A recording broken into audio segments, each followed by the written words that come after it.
really hate my apartment right now. There's not any really good light source for making videos. So I'm going to use that as my excuse as why I haven't made a video in a while, guys. If you've been watching this last week, you know I've been somewhat active, playing a kind of trollish deck called Acid Golem Burn, or Bahamut Burn. I think the most popular video on that right now is made by Asian White Eyes Dragon. He uses some like wind-up deck to get the combo off. And the combo is to switch over a Acid Golem with no materials to your opponent's side, so that it burns them and keeps them from special summoning. Now, if you've watched my videos, you've seen it in action and you know how it works. These three cards, they do sort of look familiar, or similar. There's Logia, there's Bahamut Shark, and there's Dolka. These cards are badass. I love all three of them. And I'm playing a deck right now that incorporates all three of them and has separate win conditions. One via the route of Bahamut Shark switching Acid Golem over, the other via typical Dino Rabbit shenanigans with Logia and Dolka. And I'm going to show you that deck. It's by no means the final draft. There are cards I'm going to be cutting, taking out when other cards are available. But right now I'm going to show you what I'm playing in real life, and that's this deck. The reason I don't like completely relying on the Bahamut switch is because decks like Chaos Dragons and Dark World, they auto-beat it. All they have to do is take one of their level 5 or higher monsters and sack off your Acid Golem. And then you lose, unless you're playing something that can get around it. Now, Hydrogeddon. Typically when you see someone playing Hydrogeddon, they're pretty bad.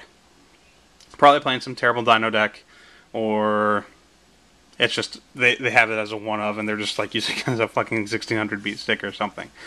But Hydrogeddon in this deck has some application. His application is that he's a level 4 water and a dinosaur, so he can make Logia, Dolka, and Bahamut Shark.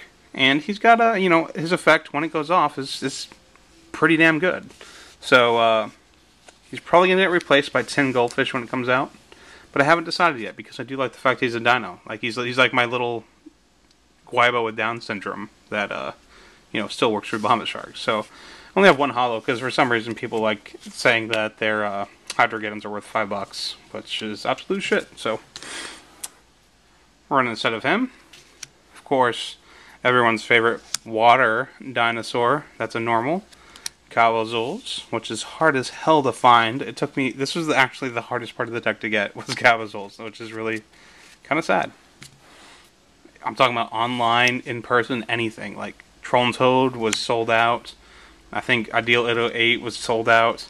And in person, everyone's like, oh, well, I think I might have them at home, or fuck no, I'm not helping another scrub make budget Dino Rabbits. They didn't really say that, but you could tell whenever you asked for Cavazols, that was the look I was getting, like, I'm not fucking helping you make Dino Rabbit. But anyway, instead of Sabersaurus, we have Gagagigo. It's a level 4 normal water monster with 1850 attack. It's actually a reptile, so he can't be used in Logia or Dolka, but he is a beat stick. Level 4 that can be special summoned by this guy. 2 Rescue Rabbit, obviously. Don't need to explain him. 2 Tour Guide of the Underworld. Kind of wish I had some of the super rares. Super rares look pretty good, actually. I know this deck's extremely budget, but please understand that I'm getting 100% back into Yu-Gi-Oh! From scratch. So what I have is pretty much what I've gotten this last week. Right now I'm running 2 Veilers. The spot's kind of open. I don't know about Maxi, because Maxi is not really going to work with my opponents having their special summoning cut off. So probably not Maxi. I'm going to stick with Veiler for now until she proves me wrong for running her. Macrocosmos does suck though. This card, a lot of people will look at it and be like, what the hell are you doing, dude? Like, Rabbit does not run Battle Fader. But remember, this isn't just Rabbit. We're running 3 creature swaps in this deck. And there's nothing more funny than your opponent attacking with a big-ass monster, you dropping a Battle Fader, the next turn swapping over, using creature swap to swap it over. It's just fucking fun. And it's nice protection. Someone attacks you with a 3K, fucking anything. What's the 3K monster I'm thinking of? The Dark World guy. Can't believe I can't think of his name right now. But you know who I'm talking about. 2700 man. My mind's going blank. I'm going to sit here until I think of that fucking monster's name. Because I'm going to ruin my video I don't look like a total scrub. Grapha. His name's Grapha. I'm a fucking idiot, but it's okay. So they attack with their 3k attack, boosted Grapha. You drop your Battle Fader, swap it over, and all of a sudden you're in control with your own 3k attack Grapha, and they have your... What's this guy considered? They have a 300 attack Battle Fader. One Gores. And one Sangan. And that is your entire monster lineup. Since I'm doing this with one hand, I'm not going to go back through it. So you're just going to have to deal with seeing it once. That is not creature swap. 3 creature swaps. Again, main focus is to get the Bahamut combo off. So we're going to be swapping over Acid Golems. Maybe even swapping over a Sangan so we can attack over with a Hydra, getting 3 pluses. But 3 swaps are necessary. Forbidden Lance, we're running triple Lance. Now, Dino Rabbit sometimes would kind of be like, I don't know, do I want to run 2, 3, none, 1, what do I want to do? We're running 3. Not only for the typical Dino Rabbit reasons, to protect yourself, be able to attack over things, you know, for Gwaiba, but in our case, Hydrogeddon, but also the main reason people are going to use, main way people are going to use to get rid of your Acid Golem is Dark Hole, or Torrential Tribute. So they do their Dark Hole Torrential Tribute, you just lance their fucking golem on their side of the field, and you just look at them like, okay, now what? What are you gonna do now? And they just kind of hang their head and cry. It's fun. 2 dualities, because we do have to dig for pieces to get this to go off. Our swaps, our boxes, our rabbits. And when I say box, I mean this card. This is kind of like creature swap for dummies. You select one card on their side, it gets destroyed, then you swap one monster from your side over. So you don't get anything really in return, but it still destroys one of their monsters, and it causes Pulsar and shit to miss their timing, so it's fun.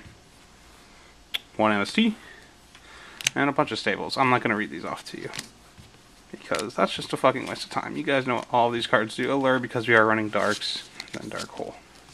At the back.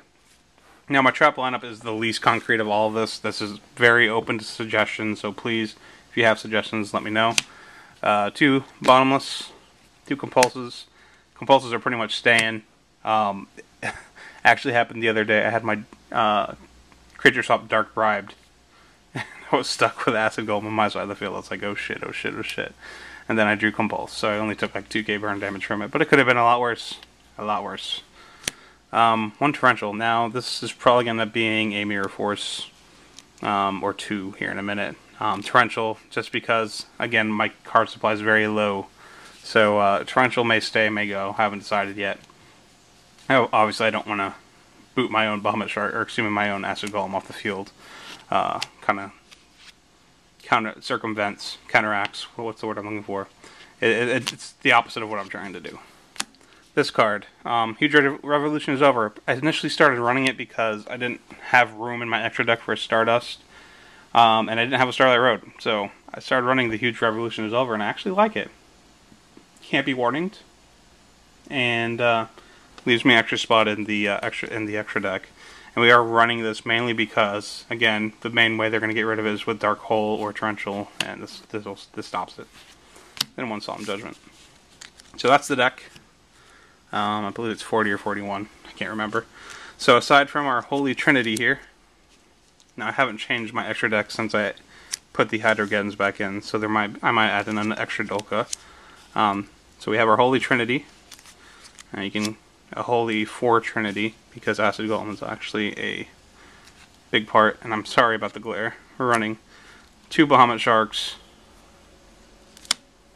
an Abyss Dweller, 2 Logia, and a Dolka, 1 Shockmaster, 1 Utopia, 1 Photon Papil Operative, 1 Mistroke, the Symphony the Djinn, which will probably be cut for that second Dolka,